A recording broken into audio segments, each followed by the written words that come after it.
John Scalise, born Giovanni Scalise, 1900, Castelvetrano, Sicily. May 7, 1929, Chicago, was an Italian-American organized crime figure of the early 20th century and, with partner Albert Anselmi, was one of the Chicago outfit's most successful hitmen in Prohibition-era Chicago. Prohibition and the bootleg wars. Shortly after he began working for the Ginnas, Scalise met Albert Anselmi, who became his mentor and best friend. Both men remain, to this day, the prime suspects in the November 1924 murder of Dino O'Banion, boss of Chicago's North Side Gang. Soon after O'Banion's murder, Scalise and Anselmi secretly defected from the Ginnas to Al Capone's Chicago outfit. On June 13, 1925, Anselmi and Scalise, along with Mike Ginna, ambushed Northsiders George "Bugs" Moran and Vincent, the schemer, Drucci in the Patch, shooting up their car with shotguns and wounding Drucci. About an hour later, as the shooters raced south on Western Avenue, they were sighted and pursued by a detective squad. After a high-speed chase, the gangsters were overtaken at the corner of Western and 60th Street. Immediately after the cars screeched to a stop, the gangsters jumped out and opened fire with their shotguns. During the ensuing gun battle, Chicago police officers Harold Olson and Charles Walsh were killed and Michael Conway severely wounded. The fourth officer, William Sweeney, pursued the fleeing Anselmi, Scalise, and Ginna towards the next block of houses. Ginna was fatally shot by Sweeney while the other two were captured after boarding the nearby streetcar. It was later said that when they were initially spotted by the detectives, Scalise and Anselmi were speeding south towards Chicago city limits in order to discreetly murder Mike Ginna, who had allegedly been marked for death by the pair's secret employer, Al Capone. Anselmi and Scalise were bound over for trial. Prosecutor Bob Crow vowed to send both men to the gallows. The two killers' lawyers managed to convince the jury that they had reacted against unwarranted police aggression. Anselmi and Scalise were found guilty of the manslaughter of Officer Walsh and were sentenced to 14 years in prison. In the time between their trials, the two men and their cohorts sent collectors around the Patch to raise money for their defense fund. Men like Henry Spignola and Antonio Morici were murdered. The main collector, a fearsome mobster named Orazio, the Scourge Tropia, was discovered to be keeping most of the collections for himself. Tropia was shotgunned to death on Halstead Street on February 15, 1926. Other deaths followed before Scalise and Anselmi were both acquitted of the murder of patrolman Harold Olson.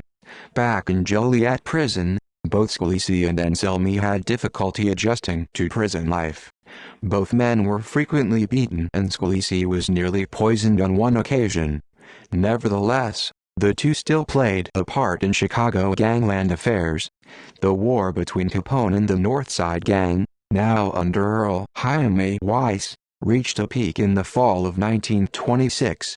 During the peace conference, Weiss offered peace to Capone if the O'Banion killers, Scalise and Anselmi, were killed. Capone refused and had Weiss murdered less than 2 weeks later. In December 1926, both Scalise and Anselmi were granted a retrial in the Walsh killing and in January were released from prison. In June 1927, the two men were acquitted. Capone threw them a grand party, climaxed by a shootout with champagne bottle corks. St. Valentine's Day Massacre. Both John Scalise and Albert Anselmi were arrested and charged in the St. Valentine's Day Massacre case. At the pair's arraignment on March 8, 1929, their attorney Thomas Nash asked the arresting officer, Sergeant Fred Valenta, if he had just and reasonable grounds for believing Scalise and Anselmi committed the massacre. Sergeant Valenta replied, no. The two gangsters were then released due to a lack of evidence. Around this time, Scalise had been elevated to vice president of the Unione Siciliana by new President Joseph Hop Toad Junta, who had taken over following the murder of its former president, Pasqualino Lollardo. Final days. In the early morning hours of May 8, 1929, the bodies of Scalise, Anselmi and Junta were discovered on a lonely road near Hammond, Indiana. All three had been severely beaten and shot to death.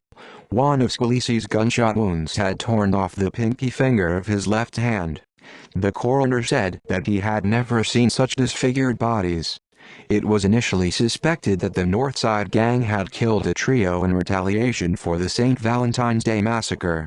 However, this theory was discounted a few days later when informants stated that the three men were lured to a banquet with their Sicilian friends and, while trying to break up a quarrel that was being staged for their benefit, were themselves attacked and killed.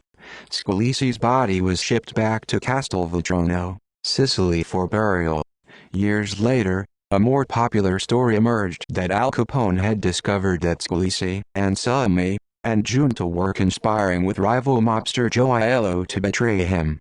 Capone bodyguard Frankie Rio was credited with uncovering the plan, which his boss initially refused to believe.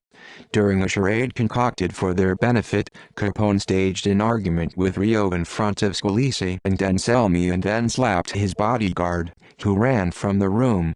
Both killers tracked Frankie Rio down and offered to bring him in on their plans with Junta and Aiello. After confirmation of the treachery, an elaborate ruse was developed to get rid of the plotters. At the climax of a dinner thrown in their honor, Capone produced a baseball bat and beat the three men within an inch of their lives, before 2 or 3 gunmen stepped in to finish the job. Descendants John Scalise was said to be the uncle of Chicago outfit mobster Joseph Jerome Jerry Scalise, who served under Albert Taco. References.